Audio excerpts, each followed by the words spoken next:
Good morning. Good morning. I'm curious, how many people biked in this morning? Okay, great. Yay.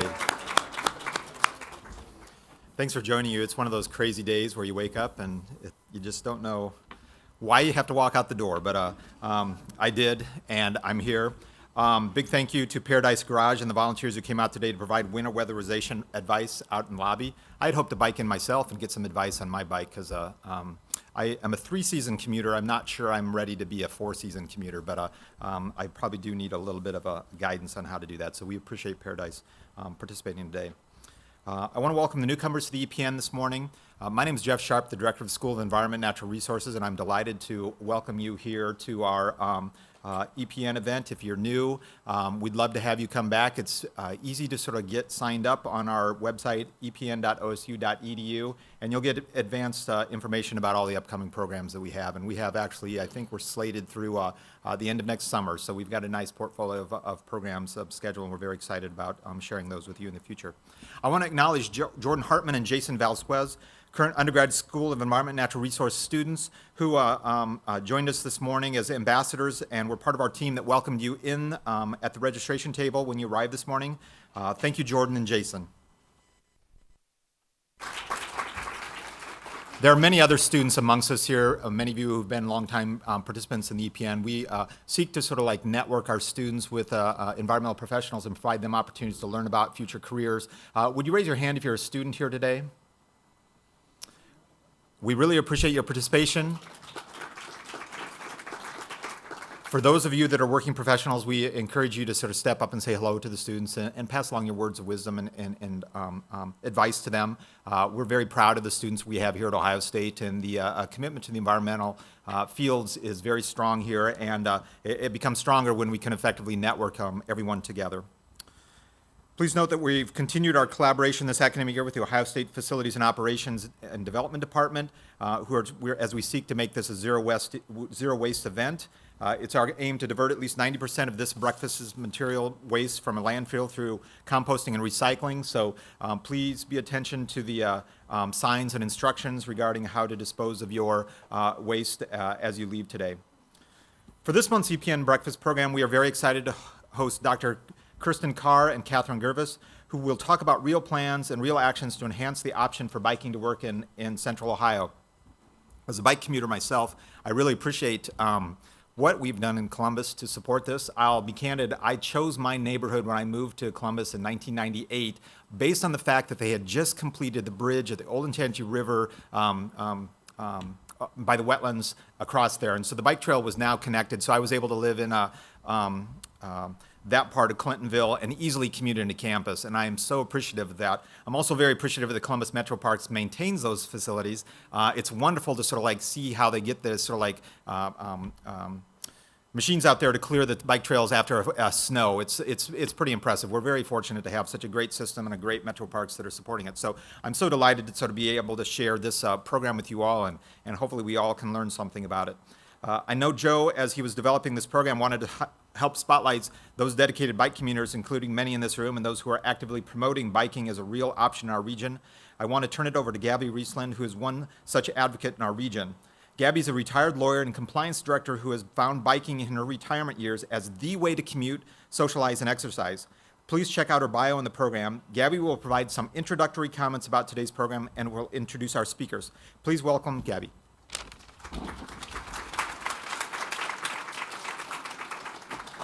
Okay, hope you don't mind, but I walk around a lot. So can you all hear me? Okay, great. So I'm Gabby, and I want you guys to all close your eyes. Picture what you think is a cyclist. Now open your eyes. Do I fit that profile?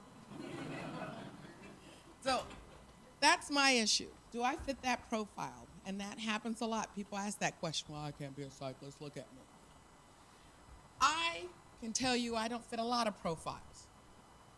I actually walked into Honda and I said I want to buy a hybrid. And the guy said, you don't fit the profile. And this was a guy who kept selling me Honda after Honda. And he took me over and showed me that big truck. He took me over and showed me a nice little Civic, and he showed me an Accord. And he said, you just don't fit that profile. And I said, well, what is that profile? He said, well, you're a little older. And I looked at him and I thought there may be other things that I may also not fit that profile. So I walked out, drove up the street, and bought a Prius because they never looked at a profile. I think they looked at one, and it was called a wallet. But I got that. So about 3 years ago, I retired from OSU after 36 years here. But I did retire. So you do get broke. For people who work here, you do break free after a while. And I actually had this job, and I was in a cubicle for the first time in my life. So there's a lot of noise and a lot of talking. And this guy leans over, tall, slender, skinny guy, and says, "Girl, what you do for exercise?" Dumb me thinks he's complimenting me. So I give him a whole rundown. Oh, I have a trainer. I do water aerobics. I lift a little weights, 5 or 10 pounds. I'm pretty proud of myself. And he says, "Girl, you need to get on a bike." So he tells me I need to get on a bike. He said, that's going to get you fit. That's going to keep you alive forever. And he says, and it's going to get you ready because we're going to ride. I want you next year to ride a century with us when we go to Maryland next year. Now, I pride myself on having 3 college degrees.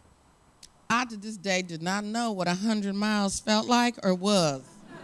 And when he said a century, it never occurred to me that was 100 miles on a bicycle. Now, 100 miles on a bicycle is a lot of hours on a bicycle. It never occurred to me. I said, okay. I walked, sat back down, started typing, thinking, getting on nobody's bike, okay? So he leaned over again and said, hey, I know you're not really thinking about this, but I want you to go to this man. He's going to get you a good bike. Give him my name. Tell him you're with us. He's going to get you a good deal on a bike, and you're going to get out there because we're ready for that century. And I was like, okay, because I didn't know what a century was. So I finally, after the 3rd time, he leaned over and said, now you're going to call the man, right? Because I didn't hear you call him yet. Because I'm in a cubicle. He's going to hear me call somebody. So I picked up the phone, and the guy says, come over this evening, and I'm going to help you with the bike. So I ended up with a nice bike. And that bike's in the back of my car because I, unlike some people, I'm a fair weather commuter. Okay? It's got to be really, really fair. Okay? So as soon as I heard that it was going to rain today, I said, not me, man. I'll put the bike in the back of the car because there may be a break in the weather today. But if there's not, I still have the bike ready. But I go over there. He gets me a nice bike. And my friend says, did you get on the bike yet? I finally got on a bike. I was pretty proud of myself. I called my sister, who's a marathon runner, and I go, hey, I got on the bike. She said, how far did you go? I went 8 miles. She's like, great, how fast, how long did it take you? 2.5 hours. I was pretty proud of myself, and she said, that's not good. You got to work a little longer at that. So I said, okay. So I kept riding the trails, up and down the trails, and I ran across a nice little group called the Steady Peddlers. And I stopped at a stop sign at Livingston thinking, please let this be a long light because I don't know how to get across that street. And the man said, hey, you with us? And I said, with us? No, I'm by myself. He said, no, you're with us. Get on. And I just followed the people down the trail, and I kept following them down the trail till finally a lady said, you ever heard of Yay Bikes? I said, no, I've never heard of Yay Bikes. She said, oh, come on. You got to go to this thing. And so I showed up at Yay Bikes ride. And then my friend of the cubicle said, hey, you haven't ridden with us yet. And so I started riding with them. And I started riding and riding. I can tell you I've had my first falls in the last 3 years. I've had my first deep bruises. Never knew those existed. Being a nurse, I never knew they were that deep. I've had my first paceline fall. I've had a lot of things. But I still love riding the bike. I still love exploring. And I can tell you, riding a bike has given me what I call freedom. It's the ability to say, I'm going to be gone for 4 hours. You can call me, but I can't get back home for another 3 hours. I worked 24/7 for 30 years for the Ohio State University. 24/7. When you work at a place that keeps running all night long, when people call you up at 2 in the morning and go, hey, we're just curious, do we have a policy on blah, blah, blah? Or we need you in here to look at this thing. We don't know what to do with it. It is so free to say, I'm on a bicycle out in South Charleston, Ohio. I can't get back for another 2.5 hours. That is freedom. And I've learned I use all my 5 senses when I ride that bike. I see things you never would have seen driving a car. And I get excited. It's like I'm in college again. I go home and I go, did you know in German Village, there's this little tiny house, there's a little door, and there's a little thing, and the guy like decorates it every holiday. And I go, who cares? I was like, you don't see that in a car. You don't smell when the roses start coming out at the Parker Roses in a car. You smell it on a bike. You don't hear the birds chirping when you're in a car because you don't turn down the radio, but you don't hear the birds chirping unless you purposely listen for them. But you don't have a choice when you're on a bicycle. You don't have a choice to hear the water rippling across rocks when you're riding on a bicycle. It's the best thing ever. Now, I also don't feel my fingers being frostbitten when I'm riding in the cold, okay? I also don't feel that fatigue driving a car after I've ridden 7.5 hours to get those 100 miles in. And I also don't have that question of, is the sensation ever going to come back?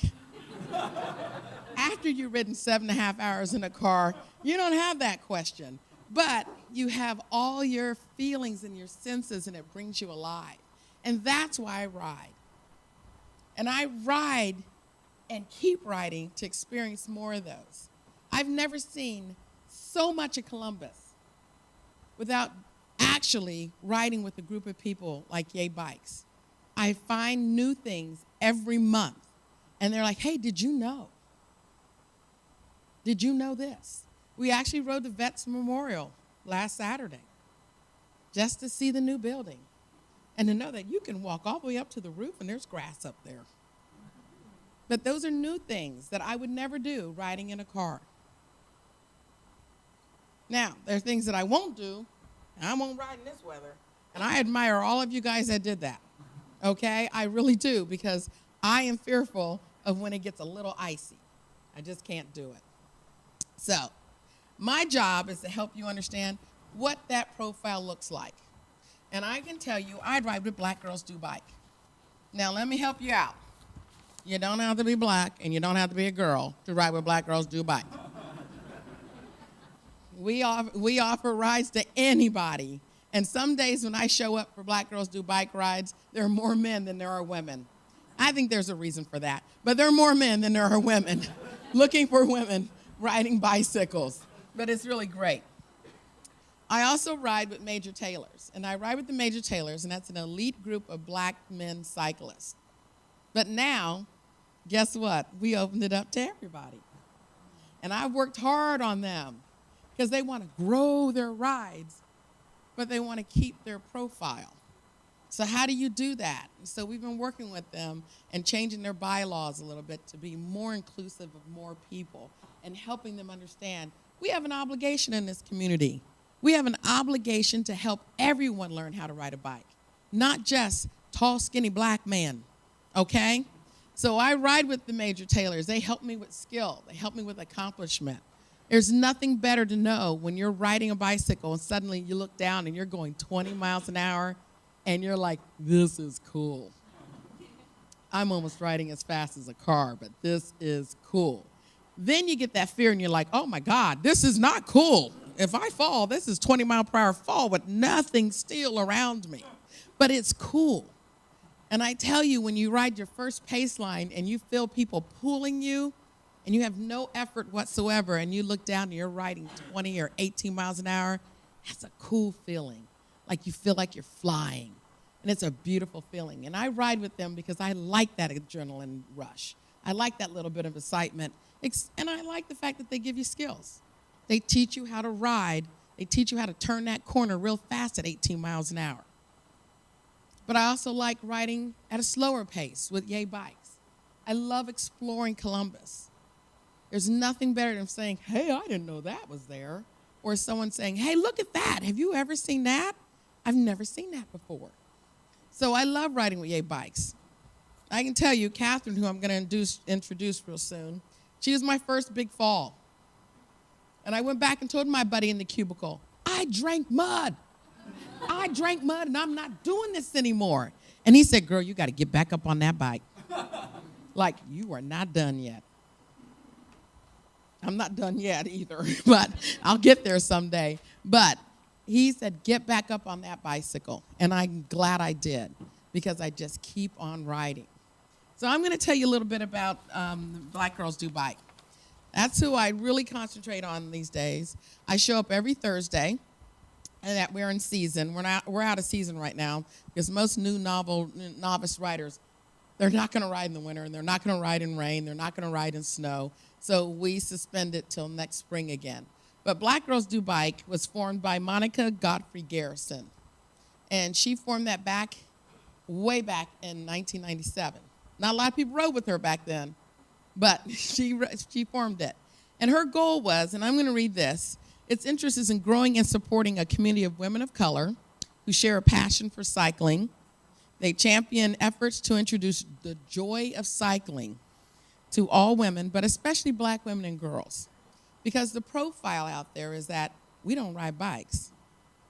Now, the profile is we don't ride bikes for a couple of reasons. Number one, we have to worry about our hair, ladies and gentlemen. Anybody knows a little bit of that rain out there is going to turn me into a full-fledged afro. So I came in, I had this thing covering my head. I was like, oh my God, I got to get out of the rain. But one little ride could ruin a whole hairdo. And we put a lot into that, okay? Black Girls Do Bike also likes women of different shapes and sizes. You do not have to be the skinny little woman riding a bicycle. You can be like me, okay? And you're not going to fall over any more than a skinny person does. And I have to help people understand that. That bike tire is going to support you, honey. It really is. You don't have to inflate it anymore. It's going to support you. The frame's not going to crack in half when you hit the first bump. If it does, there's something wrong with the bike, okay? It's not going to hurt you. And so that's what I help people understand, is it's okay. We can get on that bike, and you're not going to fall. We're going to go as slow as you need to go at first. We're going to go as short as distances you need to go at first. But we're going to get there eventually. So Black Girls Bikes also, we're establishing a comfort place where female cyclists can support, advise, and organize rides. And we do that. And we ride whether you want to ride on a path the whole time, or we'll take you out on the street a little bit. And the last time I rode, I was so proud. I was like giggling the whole time, because we had been going up and down the same path every Thursday. And finally they said, we've never seen Bexley. Can you take us in Bexley?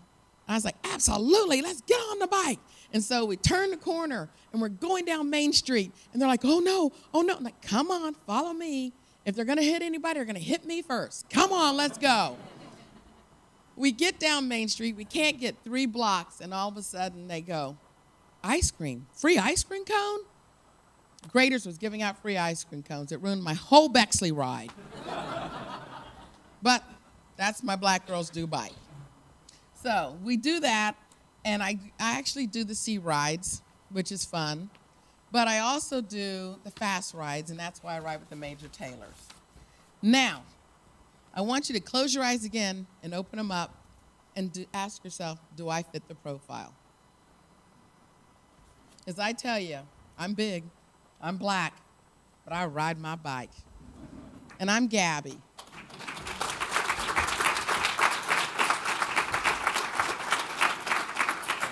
So now I have the honor of introducing a couple of people, and I'm going to actually read this so that you actually know who they are. Kerstin Carr is the Director of Planning and Environment at the Mid-Ohio Regional Planning Commission, MORPC, in Columbus, Ohio. She's been with MORPC for over 12 years. You look so young. And her department provides and promotes collaboration, technical assistance, and regional planning initiatives related to active transportation. the natural and built environment, transportation safety, and water resources to benefit MORPC members and the communities in Central Ohio. She has over 18 years of experience in transportation and urban planning. She currently serves as a board member on the Neighborhood Design Center, the Scenario Planning Consortium of the National Association of Regional Councils, and the Community Economic Development Corporation of Ohio. She's a graduate of the University of Regensburg, Germany, with a doctoral degree in geography. The other speaker is Girves, and that's my good friend who showed me how to drink mud my first good fall. Catherine is what we call the guru of bikes in Columbus, Ohio. If you ride a bike, if you organize a bike ride, if you own a bike shop, if you have anything to do formally with a bicycle, you're going to run into Catherine, and you know Catherine, okay? So Catherine serves as the executive director of Yay Bikes. Go Yay Bikes. And she's been there for over 5 years in that role. She works to promote bicycling as an alternative to driving and lives it and breathes it. Even in dire thunderstorms, I'm like, can't you get in the car? Can't you get in the car? She's like, no, I'll be okay. And she creates opportunities for personal community transformation through innovative campaigns and unconventional partnerships. She's been actively involved in many local and regional associations, including the Downtown Residents Association of Columbus as a stakeholder group representative for Connect Columbus, and as a member of the Mid-Ohio Regional Planning Commission's Transportation Advisory Council. She served on the Mayor Columbus's Green Team and on the Blueprint Columbus Community Advisory Panel. She's a graduate of The Ohio State University with degrees in Business Administration and Political Science. So please welcome our guest. You guys want this, or you going to do something else?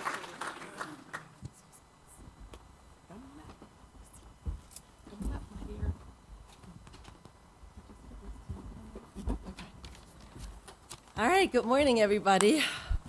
I'm really excited to be here today. I'm kind of sandwiched in between two really strong personalities that, share a lot of fun things around biking and riding around, and so I get to tell you about infrastructure, but hopefully you'll still find it interesting and exciting as well. As Gabby mentioned, I'm Kerstin Carr. I'm the Director of Planning and Environment for the Mid-Ohio Regional Planning Commission, or short MORPC. I realized that I didn't put a slide in about MORPC, so I'm not sure how many people are aware of MORPC, but just very briefly, it's a voluntary association of local governments. We have over 60 members in a 15-county region, and we provide a lot of different planning services and data and mapping services to those local governments. We also provide about $60 to $70 million in transportation funding every 2 years to those local governments and to improve, roadway projects that includes pedestrian, bicycle, and transit access as well.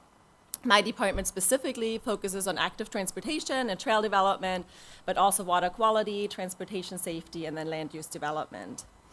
So one of the things we do at MORPC is actually looking at our growth that is expected to happen here in Central Ohio. And I gave a presentation probably 2 or 3 years ago in this room as well on an initiative that we started that was called Insight 2050. And back then, I reported that Central Ohio is expected between 2010 and 2050 to gain about 500,000 people. Last year, we revisited that number and said, no, it could actually be up to 1 million people now, just based on the growth that happened in the last 7 years. So that is significant. We could go from a 2 million people region to a 3 million people region as well. That also means more jobs, that means more housing needs, and so forth. One thing that was really interesting when we did the analysis was not just saying, oh, we're growing, but also saying how the demographic makeup of that growth looks like. And we compared it to the last 30 years, from 1980 to 2010, because in that time frame, we already added 600,000 people to Central Ohio. So that crazy growth is not really that new to us. What was really new is that there's a whole that there's a big shift in market demand now. And that's related to the demographic makeup. So between 1980 and 2010, the majority of the growth was really in those family building, family raising years, age groups 30 to 50 approximately. Those were the baby boomers having children, building families, and there was a large demand put forth on these big single family homes in good school districts, often suburban, and you saw that sprawl happening. And so when we look forward, the demographic growth brackets are really on both age ends of both ends of the age spectrum of a population. So it's our baby boomers becoming into retiring age, becoming empty nesters. That group 65 and older is going to double within that time frame. And then we also have the millennials and even their children growing up and becoming the largest generation yet. And when you look at those bookends of an age populations, you know that they have very similar needs or desires in terms of how a community looks like and where they want to live. So they want more walkable, more bikeable, more transit-friendly communities. They want the mixed use. They want to have easy access to different amenities and not have to rely on their cars. And so the National Association of Realtors does surveys regularly, and they've exactly seen that trend happening as well as they're asking every year members of what they're looking for. It's that increased quality of life aspect that really relates to just having walkable, bikeable communities. And at the same time, we also have the mobility options increasing, and with technology, we're getting, different type of ways to get around, so we don't have to rely on your own car as much as possible. MAAS, M-A-A-S, is a new term that was created. It means mobility as a service, and really describes all these new forms of transportation that are popping up, from Uber to Lyft to Kogo and car sharing, bike sharing, now scooter sharing, and who knows what's coming next. Obviously, the autonomous vehicle technology is improving quickly and will have huge impacts on our environment as well. And I think there's we're almost at a crossroad in that case as well. It's a little side note. It's not necessarily specifically related to biking, but indirectly, yes. There are basically two frames of mind out there when it comes to autonomous vehicle evolution, which is like, well, they can either enhance sprawling development because it makes it easier for people to move around, and they can use their car, the time in their car more efficiently because they don't have to drive. Or it can really increase urban development because you can get rid of cars, you can downsize, and you can get around more easily. And so hopefully what we are doing here as a region overall is working towards that second option to decrease car use overall and utilize the technology to our advantage and not increasing more car usage overall. So the other thing that we know is people love our trails. We did a survey in 2014. We hired a consultant to do an impact of trail study. And they went out and actually intercepted people on the trails to ask them how often they're using the trails, which trails they like best, how much they like the trails, who they are. And then at the same time, we also started, and we continued that year after year, a comprehensive trail count system. So there are permanent pedestrian bicycle counters installed on our trails that year-round count how many people are walking past them or biking past them. And then we install 7-week-long flexible counters as well, and then extrapolate those 7-day count data to the full year to get a picture of how much our trails are being used. And so overall, it looks like we're getting close to 12 million miles traveled on our regional trail system. That's incredible. And the surveys that we're taking with our trail users show that, yes, we love them. If they're using a trail, they're using them multiple times a week. They're using them. We also see that on the Olentangy Trail, for example, that already has congestion. There are talks about expanding it. We saw it on the Alum Creek Trail. As soon as those two gaps that were still missing a couple years ago were filled, there was a huge spike in usage of the Alum Creek Trail. And we're also finding out that they are using them mostly for recreational purposes.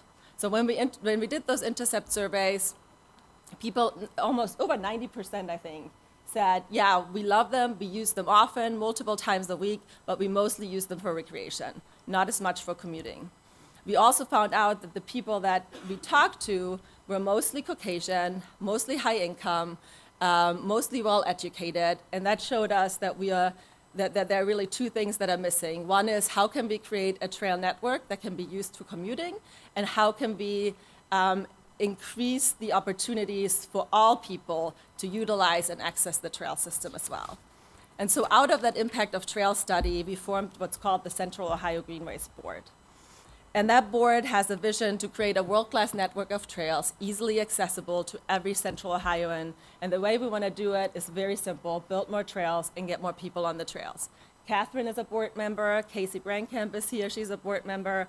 It's made out of 22 different folks representing our trail and park districts, our local engineering community, our advocates, our business community, and so forth. And they are meeting on a regular basis, trying to figure out how can we move that vision and mission forward.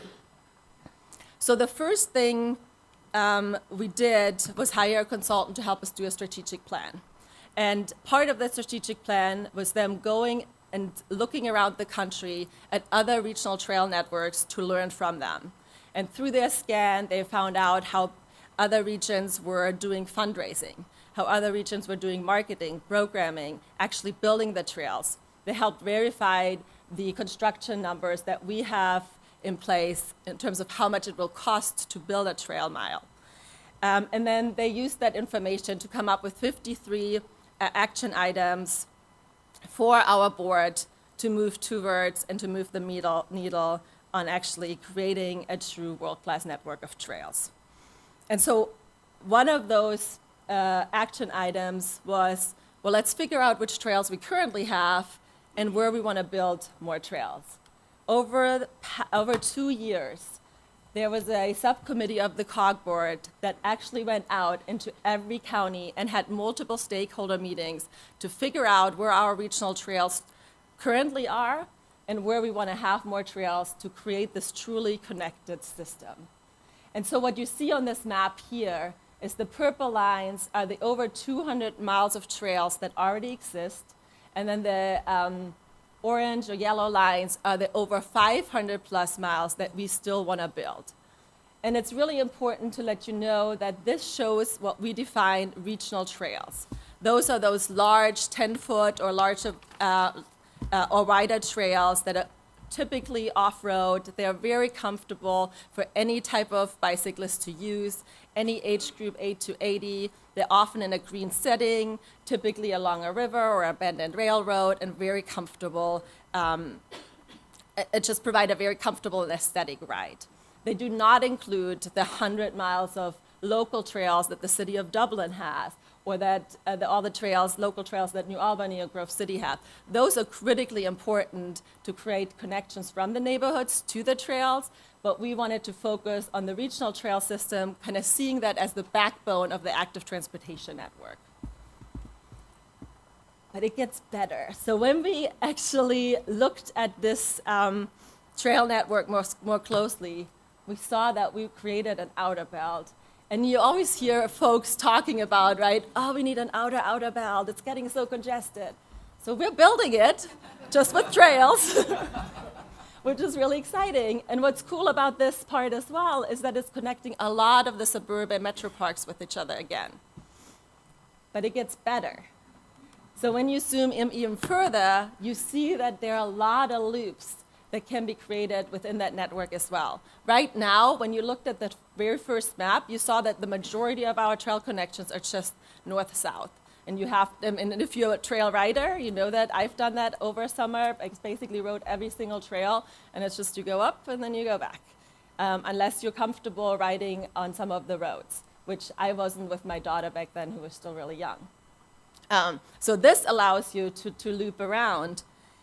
And on the lowest level, it basically creates these type of trail subway maps where you can talk about the experiences along these trails, where you think about different destinations that can be built, but where you also think about the urban greenway. So here you see the Hudson-Solinger Greenway, you see the 161 urban trail, and this is where we have a lot of opportunity right now working with our local governments and envisioning how that would look like, because we truly don't have an urban trail today.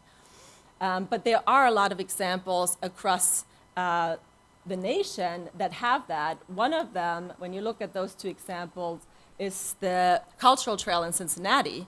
It spans several miles through downtown and then connects some of those neighborhoods with each other. It's extremely well done. It's using the existing right-of-way. It's through the wayfinding and signage and just the aesthetics, works great, and it has been a huge economic driver for Indianapolis as well. So that is just one example. There are a lot of different examples out there to utilize. There are trails that run in the medium with a lot of trees around it, and others that can be created in a more simpler way as well. But the city of Columbus, I'm really excited to say, is they're seriously looking into those different options for some of the trails that are designated on our regional trail vision map.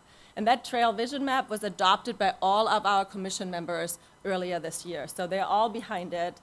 They also have adopted a unified trail signage package as well. So it's exciting to see all these local governments coming together and working on creating a truly regional system that benefits everybody. So one thing that I want to mention too is when you talk about an urban greenway, what's important about it is not just that you build the infrastructure, but that you also help prioritize pedestrian and bicycle traffic over car traffic by making it safer, by doing the crosswalk markings, by doing signal prioritization and so forth. So deviating a little bit, wanted to share my personal story of bike commuting. And that was about 2 years ago. I live in Reynoldsburg. I work downtown. So biking all the way downtown was not an option for me because I would have to work, unlike Catherine, and I've biked with her, and she's doing an amazing job making people feel comfortable on the road. But in the dark, during rush hour, I did not feel comfortable riding on Main Street and Broad Street all the way downtown.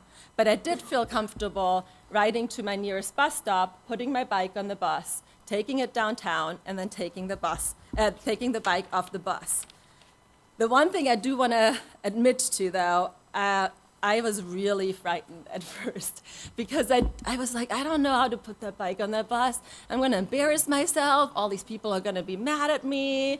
I'm holding off the bus. I'm not going to do it by myself. So I pulled my neighbor with me and said, you have to do it that first time with me. We have to embarrass ourselves together. But it ended up being super easy. The bus driver was so nice. He was very helpful, and it all worked out. And I just needed that first time to do it with somebody else, to then do it by myself every single time. So here's kind of the bike infrastructure that exists all the way from Reynoldsburg to the right down to Columbus to the left. So I could actually take the Black Lake Trail down to Three Creeks Metro, back up to the Alum Creek, over to the 670, and get there on a trail. I could do it. It would take me a long time, but it's possible. So obviously that's not what I did to get there. So the bus was a great option for me. And the other thing that was also important for me is I didn't want to get to work and be already sweaty and had to shower there and have to change.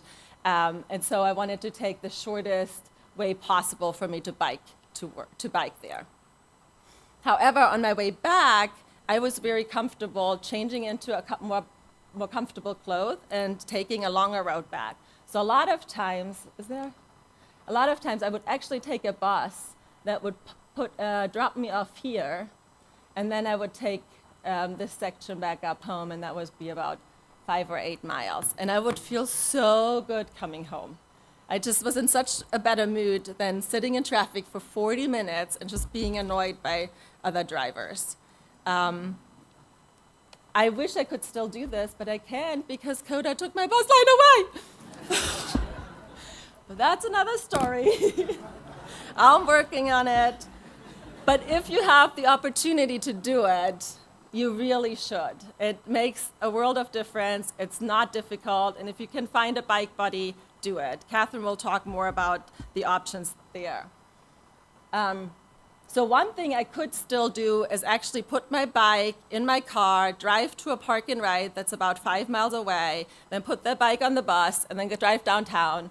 And every once in a while I might do it, but it's not really a comfortable or convenient option as well. So again, what I want to emphasize with that point is we need to figure out how to create these local on-road bike infrastructure that allows us to directly connect to the trailheads, to directly connect to the transit stops, to amenities that we need. And I'm really thankful that our communities are working on it. A lot of our communities have adopted complete streets policies. This is an example of Upper Arlington when they did Tremont Road, which was a big, big public engagement project, and they did it. And then there are a lot of other communities that are building bike boulevards, bike lanes, also amenities around biking, like a bike lock station or bike racks and so forth. So that is what I have for you today. Wanted to share my story, wanted to give you an update on where we are with our trail infrastructure, and wanted to turn it over to Catherine to kind of share her story and the amazing things that she's doing with Yay Bikes and the programming around it. Thank you.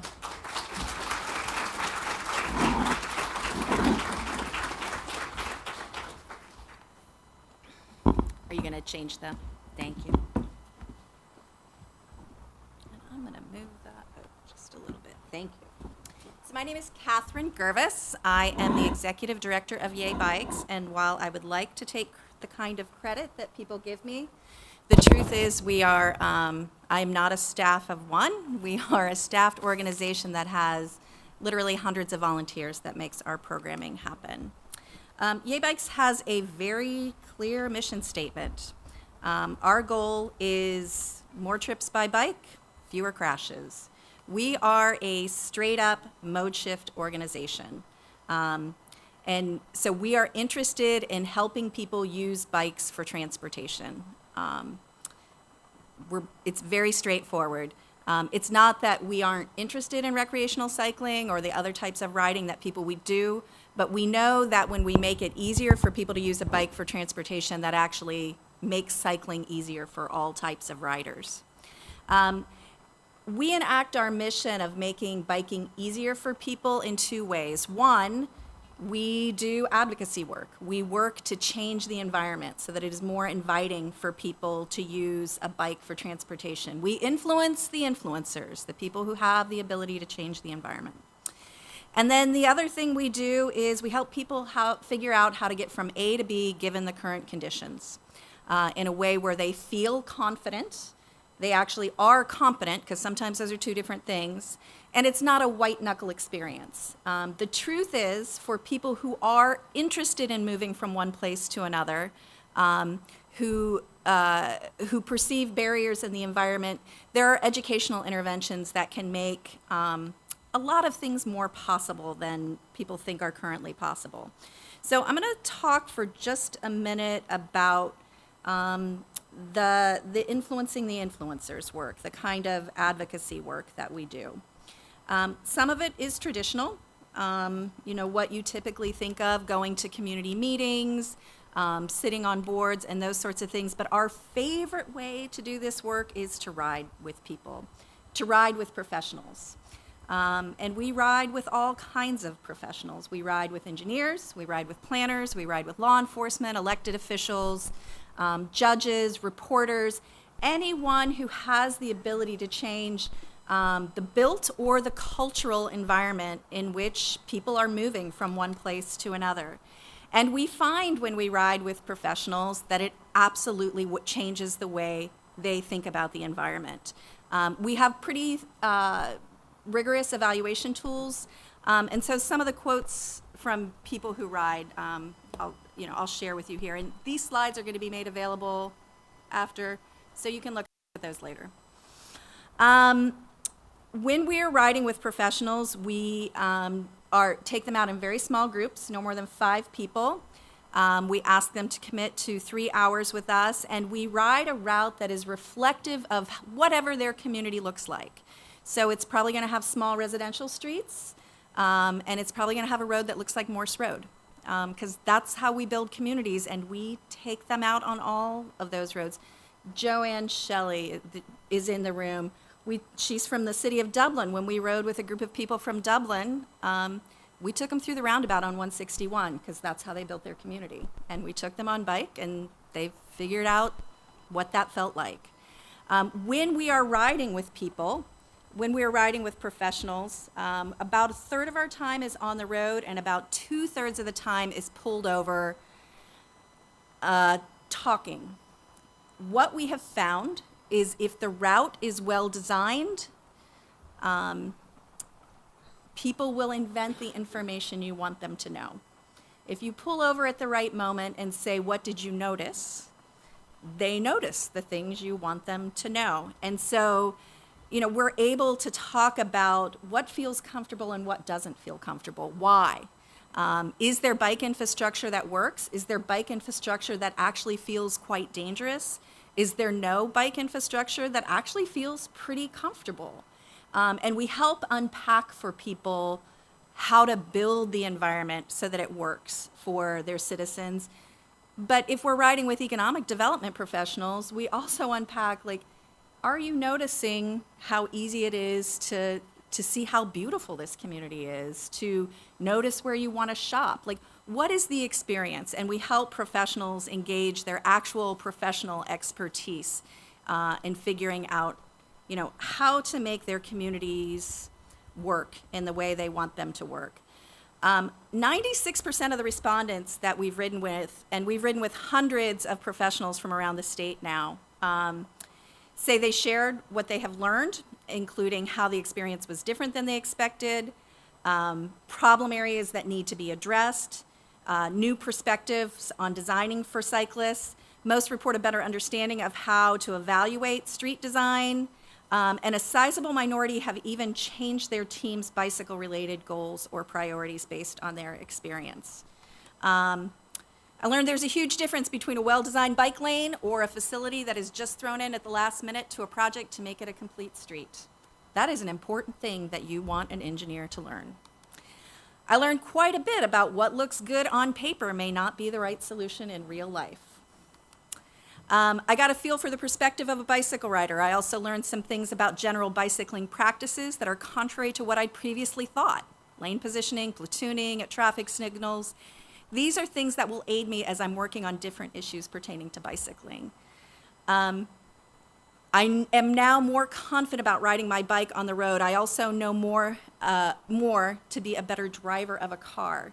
We have seen in some of our communities, the professionals we ride with are now riding as part of their design process. I mentioned we ride with a pretty diverse group of professionals. Obviously the transportation professionals, engineers, planners, but also transit folks. Transit is our buddy. When you combine transit and bikes, it is the most accessible, efficient mode of travel.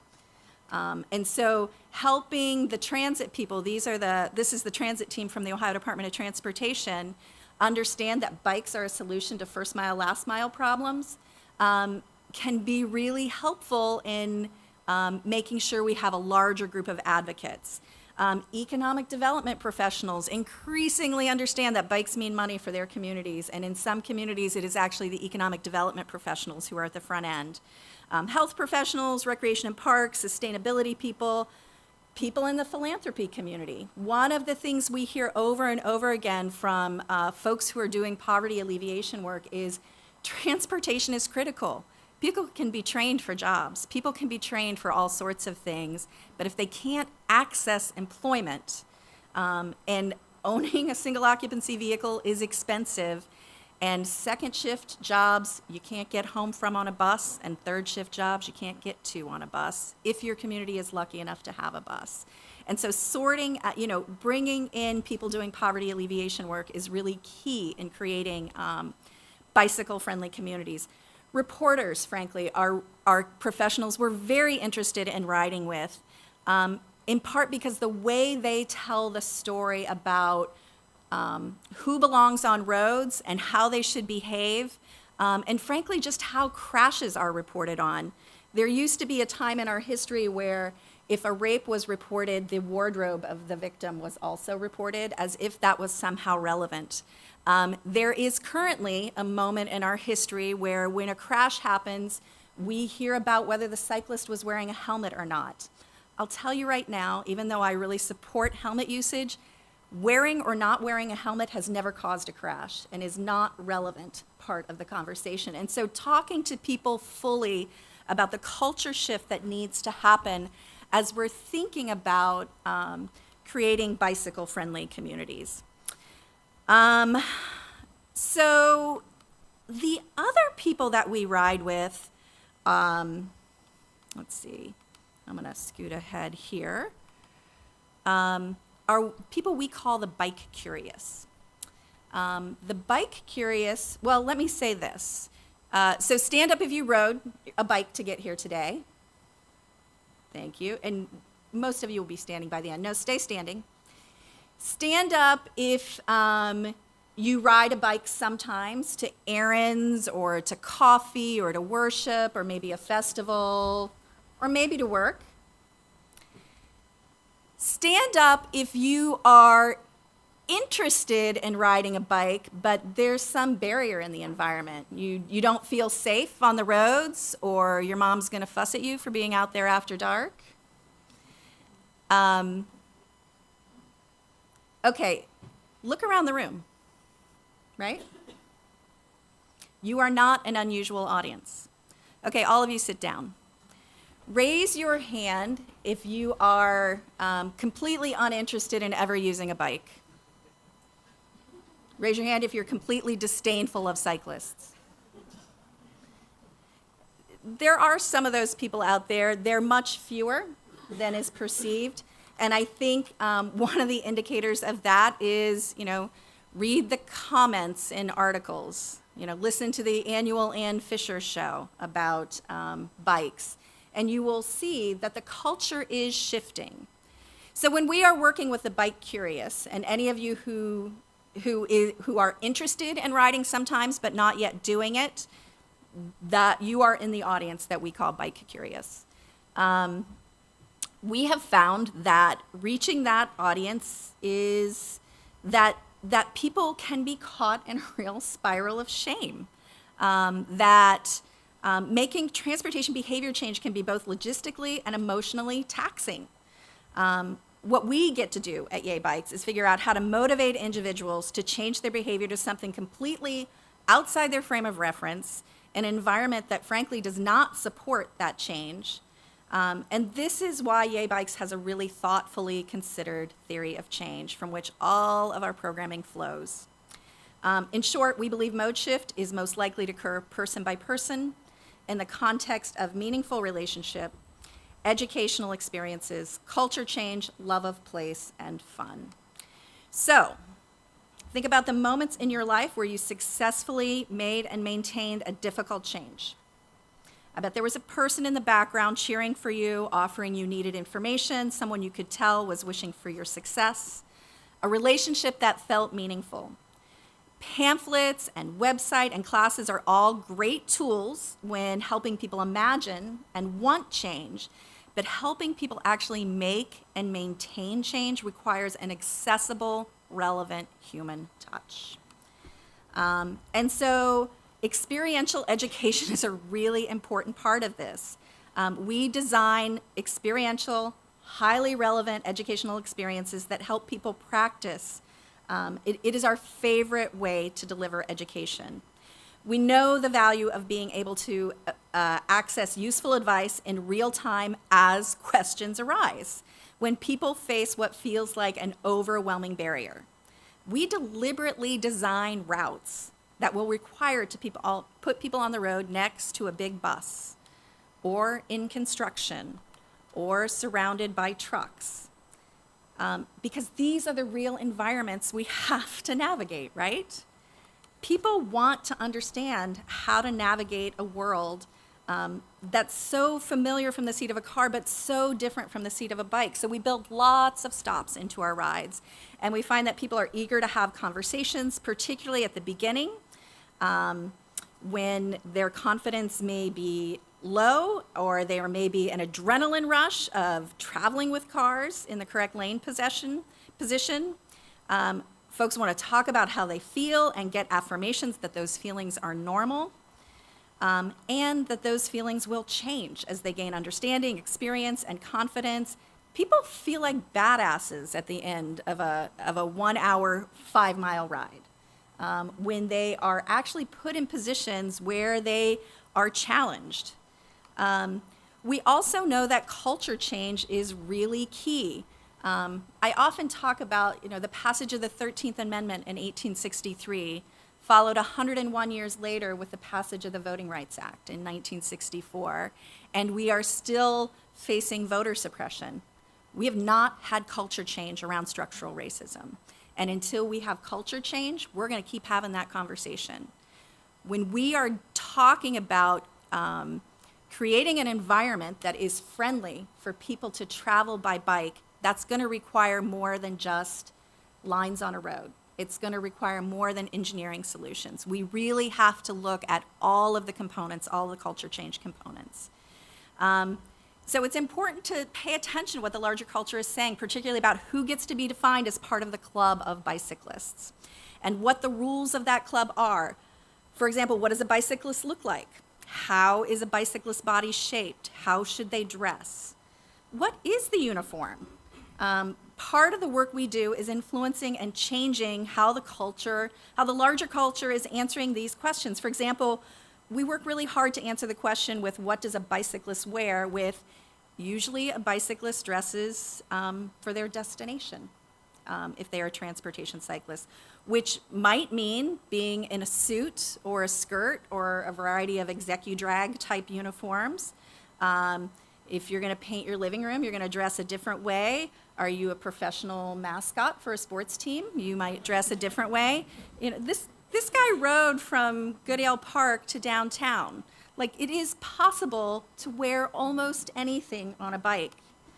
The culture has an opinion of what appropriate lane position is for a person on a bike who's traveling on public roads, and whether people should be on roads at all or not, and where it is safe for kids to ride. So I do want to say a few words about trails, particularly on this day. Trail systems are fantastic. They do a lot of great things. They tend to be low-stress networks and can be a real invitation to people who are highly risk-averse. But I think as I listen to the rainfall, that trails flood.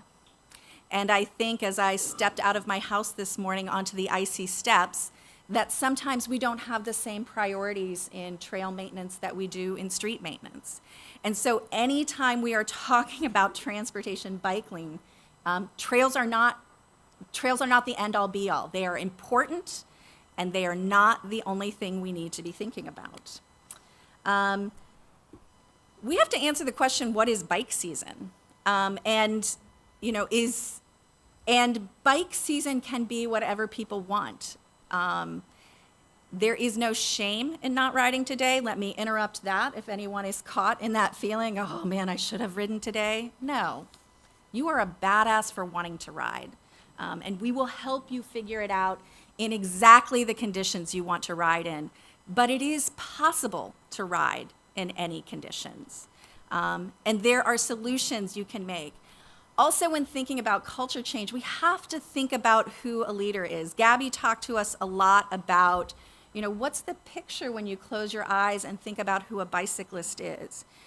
We're pretty deliberate on our rides about who gets to be up front in a ride, who is seen as the leader, and who's in the back, who is supporting the leadership. And when we think about who's a leader, we think about gender, we think about race, we think about body shape, we think about socioeconomics and the way that gets communicated through wardrobe or frankly dental work. We want people to see themselves when they look at a community of people who are riding. I love white men. I married one, I gave birth to one. White men are great. No one is confused that fit-looking white men ride bikes. So it will be unusual for you to see a fit-looking white man leading on a Yay Bikes bike ride, because we are trying to tell a story of who belongs. So thinking about those sorts of things, thinking about placemaking and the experience of place as you are traveling through a community. Gabby talked a little bit about that, and the mental maps that we have. We have seen people with all different types of bodies take on corridors that they did not think they could take on and feel like this at the end of it. And like this at the end of it. We are excited to talk with you about our work and to talk about whatever you want to talk about as it relates to biking for transportation. Thank you.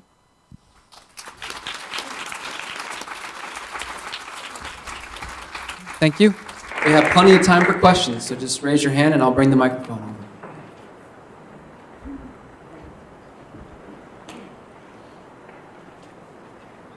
I do want to say I rode today wearing this.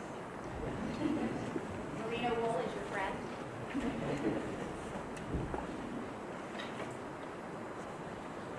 think the other point I want to make too about bike infrastructure, what I learned being on the bike with Catherine, is a well-paved road is so important to biking. Potholes, horrible, because you'll have to swerve over it, or you can actually ruin your bike with it. And so, when we hear about paving roads and doing it for car travel, is equally important, or not even more important, for bikes as well. Hi, my name is Esther DeBusk. I work here at Ohio State, but I've been commuting 4 seasons for the past 6.5 years. I got rid of my car and have been just biking. I've heard a lot of plans over the years, similar to the trail loop proposals, things like that. And it seems like there's proposals, but there's not action taken on it. What is the path to seeing these things realized? And how do we, as community members or stakeholders, go about encouraging that to happen within the city? Yeah, that is an excellent question, because so many times we do planning studies and then they end up on the shelf and nothing happens with it. Luckily, in this case, we have a very, very active and passionate Central Ohio Greenways board. But also, we just hired a consultant to help us do a fundraising study for those extra 500 plus miles, because we know if we just had to rely on government or public funding, this would not get built out until probably 2080 or 2090, right? Because it's about $500,000 to build a mile of trail on average. Some are a lot cheaper, some are a lot more expensive. It all depends on your terrain. If you need bridges, the right-of-way, if you need to purchase it. So what that planning study is doing right now is talking to philanthropic and business leaders and kind of figuring out their appetite for putting private funding towards that, and letting us know of how we can go about this. This is the first step, and then once we know that, it should be completed in about 4 months, we'll know how to move forward. So that's the answer to what's happening with the trail system. And there's not a trail from my front door to the places I need to go. And I imagine that's the question that you're asking. So I think there are a variety of things we need to do. There is a usefulness with villagers carrying torches, marching up the hill, demanding things. And I would, there is a usefulness to that activity. We have also found that working directly with professionals has been unbelievably productive. It is helpful, what we have seen in other communities, that the larger an advocacy group is, the more likely professionals and elected officials are willing to listen to them. And so we're working on creating some avenues to let people organize through the venue of Yay Bikes, to say with verbal commitments, with small membership commitments, with larger donations, and with direct action as volunteers. We're working on creating more organized opportunities for people to make their needs and desires known. We heard how much it costs to do a mile of trail. How much does it take to pave a mile of road, right? And how many bodies were standing up in here who are interested in using a bike to get from one place to another? And how do we make sure that as we are designing roads, that they are accessible to all users, whether those users are motorists or bicyclists or pedestrians or transit? There are a variety of ways to get from here to there, and we need to hold decision makers accountable for addressing all of those ways.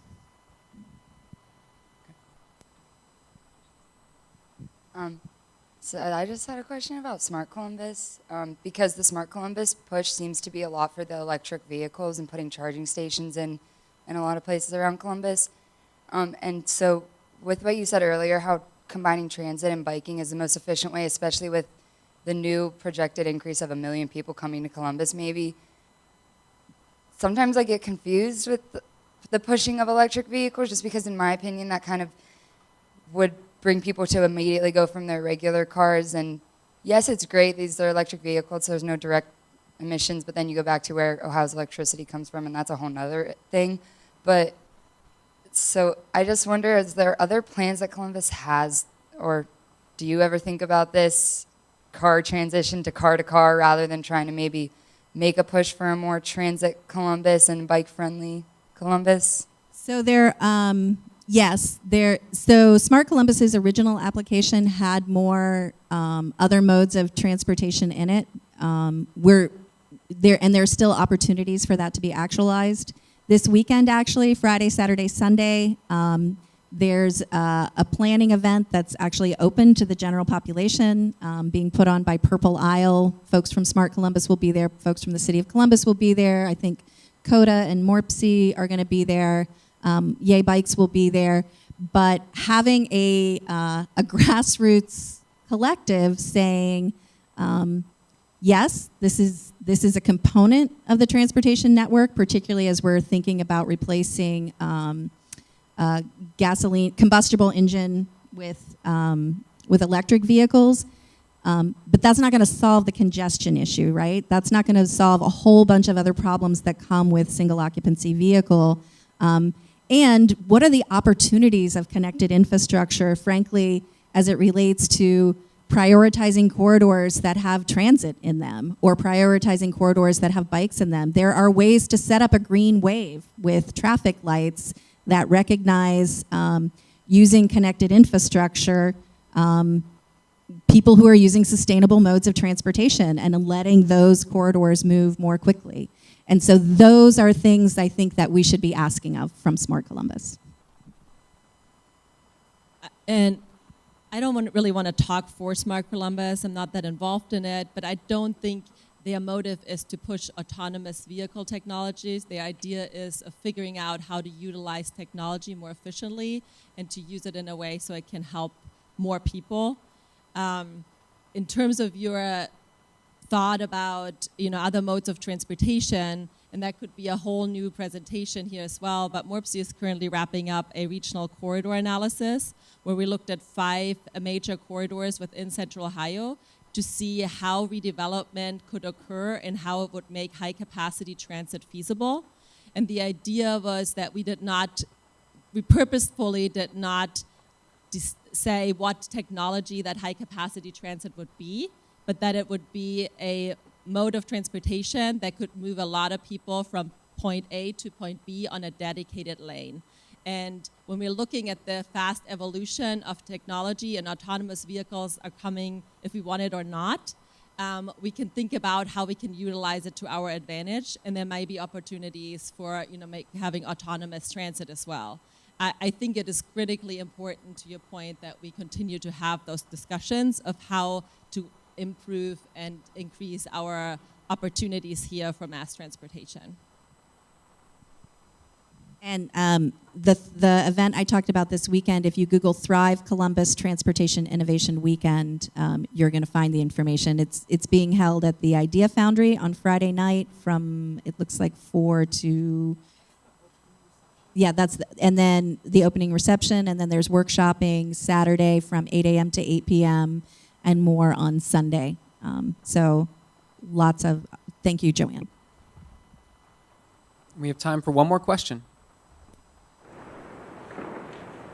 I'm going to ask that question. We know ridership's going up in Central Ohio. We have a lot of students in the room, younger professionals who I know, Esther shared a bit of her story, who are biking is a regular part of their way of getting to work. How do you think that's influencing? One of the stories we talked about as we were developing this program was you go out and you ride with transportation engineers. Some of them have never ridden a bike around the urban landscape before. Can you talk a bit about how you think people's lived experiences of riding a bicycle translates into how they conduct the work that they do professionally? Oh my gosh. Absolutely. Go back and look at the quotes in the PowerPoint. What we have seen over and over again is it is not unusual for the people who end up coming on our professional development rides. They're there because their boss told them they would be there, and they arrive like this. They arrive ready to be yelled at. They arrived ready to dismiss us. And by the end of the ride, they've got their plans out. They've got a red Sharpie. The city of Columbus is a perfect example. There is now a group of planners and engineers with the city of Columbus that ride once a month as part of their design process, because it not only helps them understand how bike infrastructure works, but how roads work. And so that's, when we talk about the importance of education, the importance of engaging people and helping them to understand their professional expertise from the seat of a bike as opposed to the seat of their car, it is transformative. So yes, engaging professionals, respecting their expertise, and helping them understand how people who either choose or have to use a bike for transportation move on the roads and why, helps them create the beloved community that we're all looking for. Thank you so much for coming out this morning.